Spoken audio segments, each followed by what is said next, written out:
The Supreme Court's decision to hand Donald Trump the win to manipulate birthright citizenship extends far past their supposed claim that this is only going to affect people who were born to undocumented parents. This extends far past that, and we know that from Project 2025, the Heritage Foundation, but also from a speech that J.D. Vance just gave at the Claremont Institute, which is a conservative think tank, saying that American citizenship should be based on heritage, that people who fought in the Revolutionary War or their families fought in the Civil War have more of a right to be Americans than other people. And we know what he means by heritage. He means those of white European descent. Because when the Republicans talk about wanting to adhere to the Constitution, but they don't mind that the administration just blows over the Constitution, they mean the Constitution prior to amendments. They mean the First Republic. They mean 1787 Constitution that only allowed for white men to vote, white men to own property, and the 1790 Naturalization Act, which only allowed for white persons to have a path to naturalization and citizenship. They want to go back to the Dred Scott case, which, by the way, the Chief Justice Roger Taney wrote after that case, African Americans had for more than a century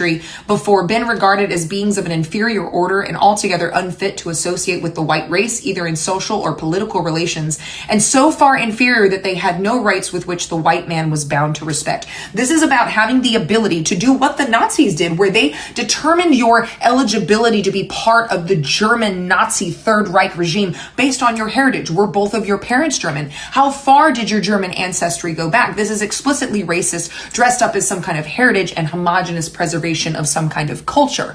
The Constitution only applied to white people and explicitly white men until the Civil War changed that. It took blood and it took carnage to overturn that, to say that other people should be equal. Their goal is to go back to the First Republic, where not everyone is equal, where women do not have suffrage, we do not have the right to vote, we do not have protections, and so that they can take citizenship away from anyone who's not American heritage enough. This is Nazi propaganda. This is the exact same thing that they did in the rise of the Third Reich.